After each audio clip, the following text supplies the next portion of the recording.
A nossa meditação de hoje está em Gênesis capítulo 25, que fala sobre o casamento de Abraão com Quetura, fala também sobre a morte de Abraão, os descendentes de Isaque e de Ismael, e também fala sobre Jacó e Esaú.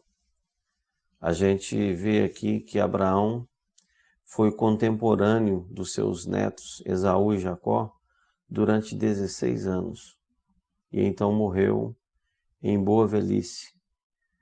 Como disse Estevão no seu discurso em Atos 7, ele não herdou um só pé, não foi proprietário de nem um só metro de terra, a não ser aquela caverna que ele comprou para a sepultura. Mas nós sabemos que pela fé tudo era dele, só não havia ainda sido feita a transferência. Mas o Senhor nosso Deus é aquele que chama as coisas que não são como se já fossem. Então tudo aquilo era dele.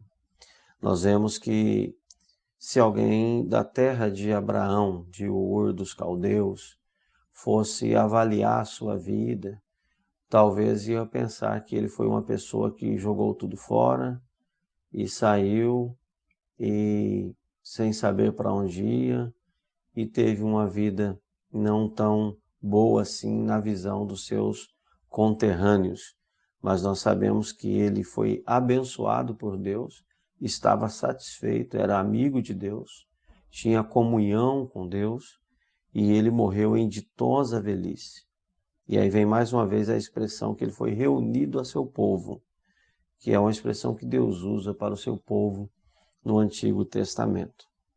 Nós vemos que Isaque e Ismael, eles tinham uma vida diferente, viviam aparentemente afastados, um no deserto e o outro caseiro, né, em volta do poço ali, cuidando do rebanho. Mas na morte do pai, os dois se unem por uma dor em comum, por uma situação que felizmente os uniu também. Às vezes as famílias se unem mais nas mortes, nos nascimentos um pouco, mas mais nas mortes. Mas não deveria ser assim, né? Então tem famílias que se unem mais nas mortes. Vemos aqui o caso de Isaac. Rebeca também era estéril, mas Isaac não cometeu o mesmo erro do pai. Isaac não apressou as coisas, mas preferiu esperar em Deus em oração. E a Bíblia diz que ele orou por 20 anos para receber essa promessa, para receber de Deus os filhos. Na verdade, ele orou por um filho e Deus lhe deu gêmeos. Mas ele orou. Então é muito importante que a gente tenha a paciência e a perseverança de esperar em oração. A gente vive um tempo que tudo é muito rápido, né? Fast food, as coisas é tudo mais rápido, é tudo no estalar de dedos e nós já temos nas mãos. Mas as coisas de Deus não são assim.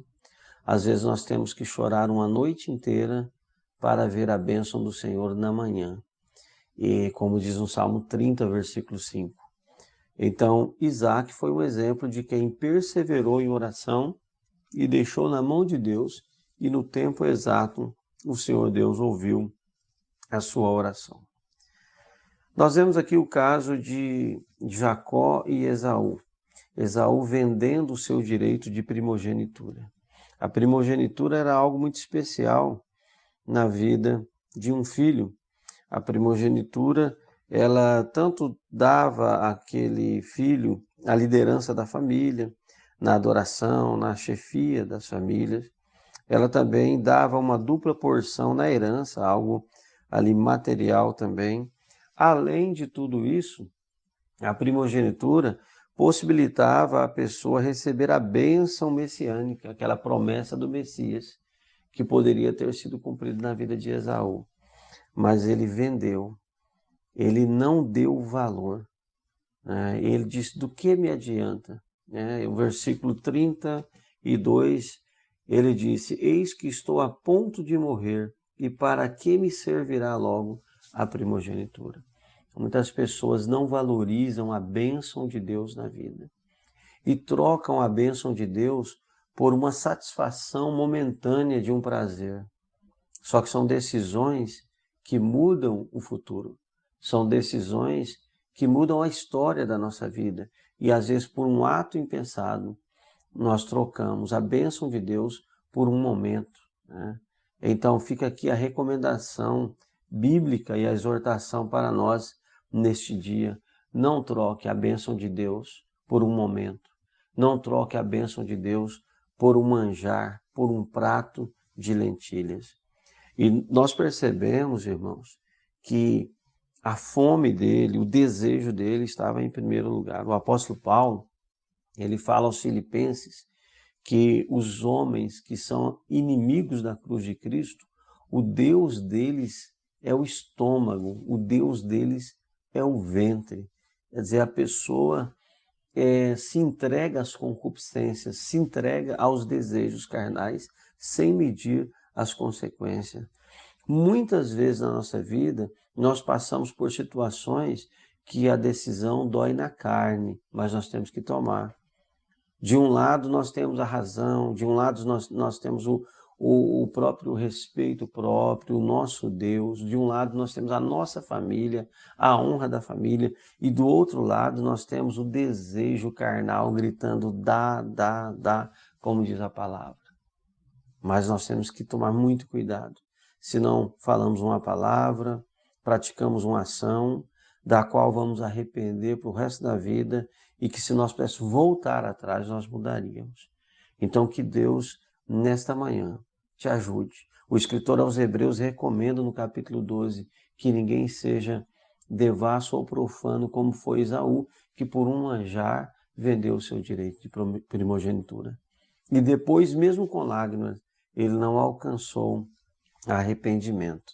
Então, que Deus nos ajude de não tomarmos decisões que no futuro não teremos como fazer nada a não ser colher os frutos amargos da precipitação e da desobediência.